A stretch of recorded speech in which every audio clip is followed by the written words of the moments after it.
Welcome back, Guardians. Ristophilus here. Season of Opulence is right around the corner, and I'm really excited about it. The one thing I haven't been excited about lately, though, is just the gameplay in Destiny coming from the Revelry. The recharge rates have just been so crappy in comparison, to the point to where I feel like I can never take off Crown of Tempest to be fully satisfied in any type recharge rate.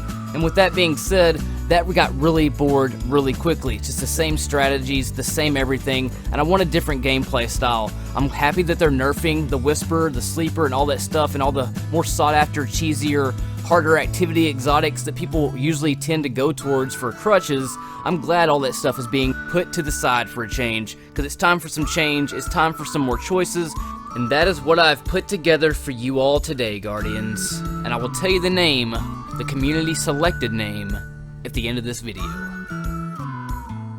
But hopefully you'll get a new gameplay style. You'll start using those primaries a lot more, not so relying on the Reaper setup anymore. It's time to move on. Before we can do that, let's go over the community trivia winner that we had when I asked the question, 13 rounds. What does it mean? Shout out to iPonu959, AMD, and Prelude212. They are the ones that got it correct. So thanks for paying attention, dude. Onto this armor. So you're going to need a 1 mobility and 3 recovery option. So 1 mobility and 2 recovery, or just all 3 recovery.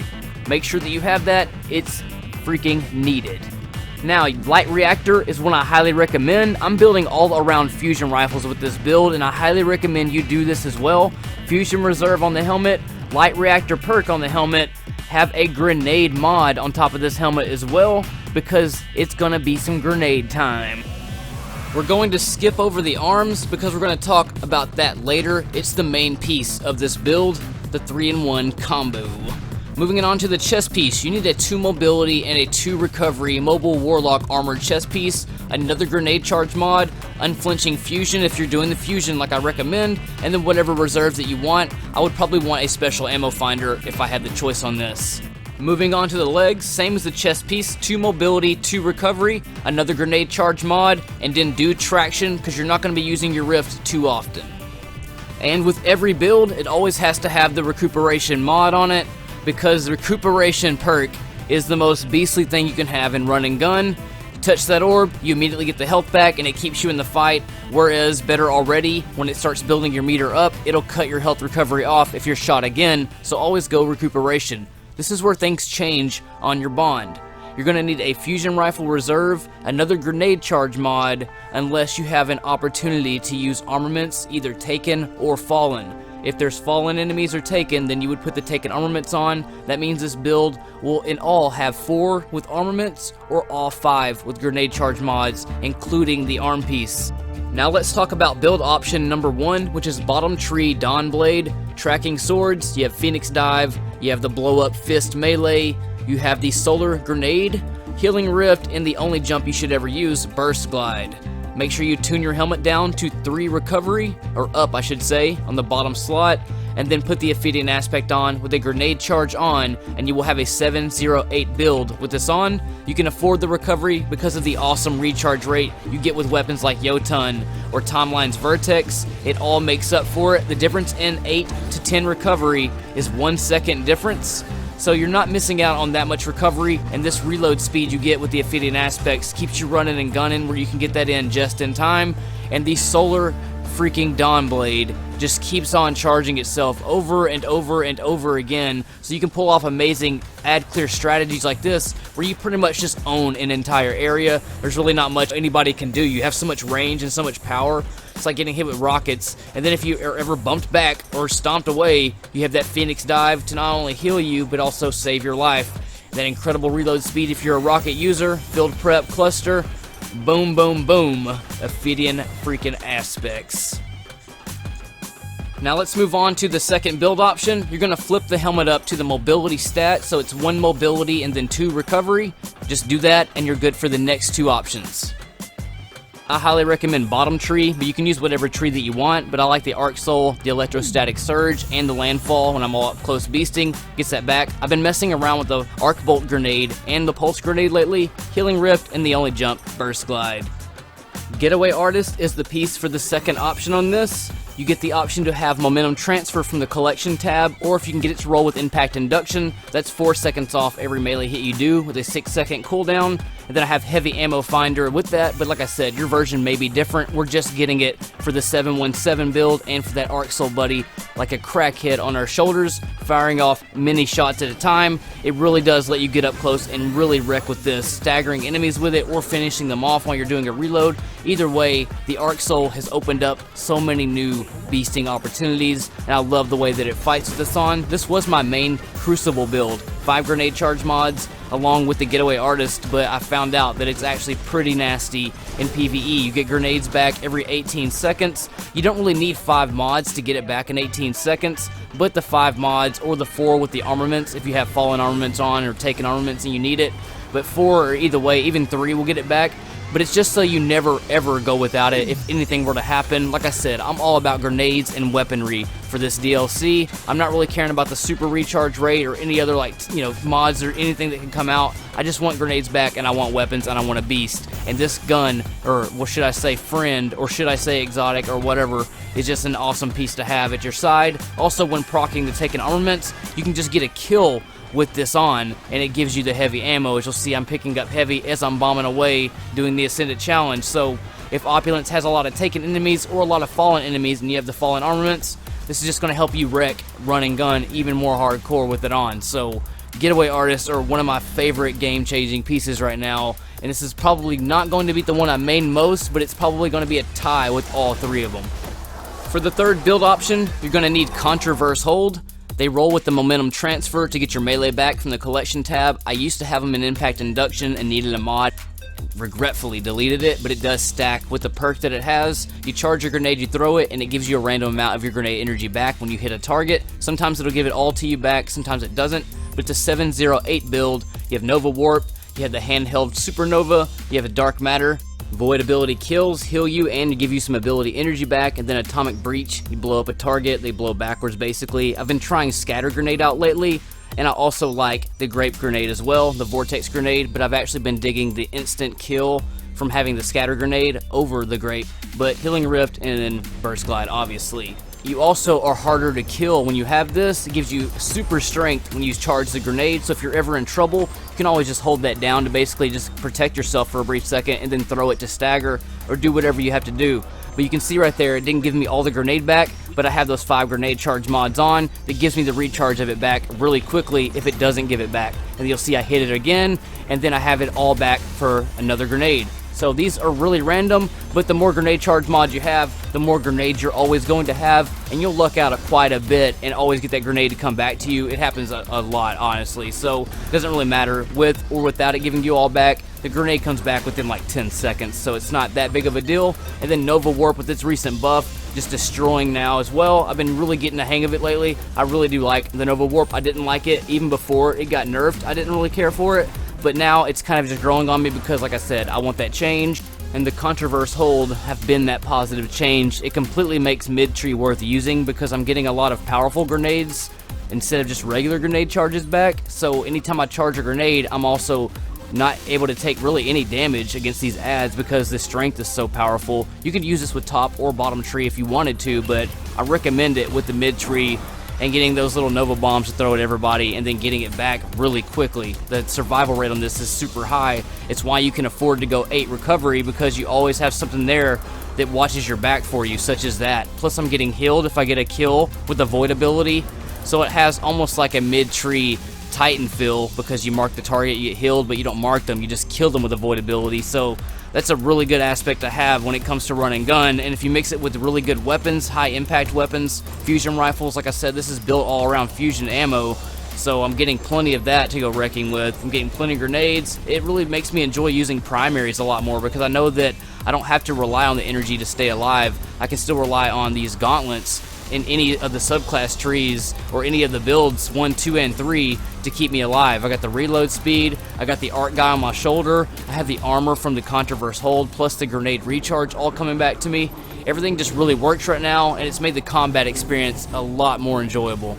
I feel like every one of these builds has its own little niche to it that makes it separated, but also it seems like they're also united in a way as one. So that's what I really like about this combo. I didn't want to call it 3 separate builds because it's really just changing one stat to recovery right here to put the Dawnblade build on, and then it's all mobility on the other one, just changing out the exotic gauntlets, and it just freaking works, man. I think that I'm probably going to main the solar one more than most, but I'm probably going to see a lot of the arc. I mean, I don't know, man. They're all equally as good. Like I said, they all have something going for them. I do like the range of these swords, and I like the Dawnblade, the Phoenix Dive. I like having that reload speed as well, you know, but if I change it to arc, and now I have always got that buddy on my shoulder. If I change it to void, I have grenades all the freaking time, and I have that strength of charging it. If I'm about to die, I can just hold my grenade and get some health from that, you know. It's just, there's a lot of different options that really separate every one of these builds, but they're all still as one in a way, because all the other armor is practically the same.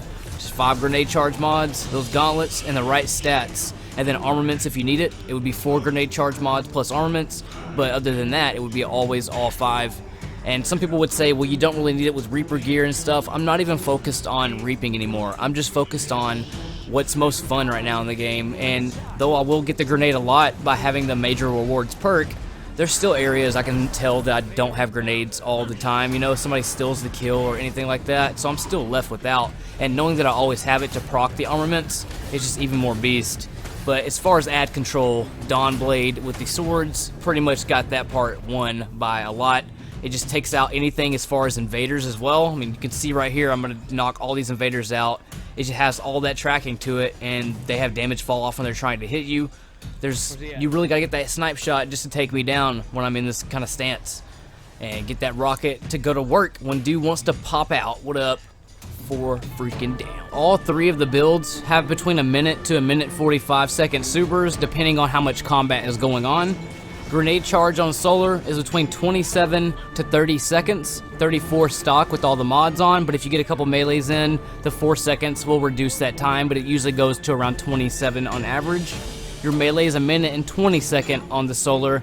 On the void class, your melee can range because of the momentum transfer and because of the perk of the subclass, and the arc class can range depending on if you threw the grenade or not, if you hit impact induction on top of the surge melee, or if you just hit the surge and was an impact induction cooldown. So things can vary as far as your arc, but about 18-second grenades was pretty common whenever I was using it with the Arc Soul Buddy and the Getaway Artist.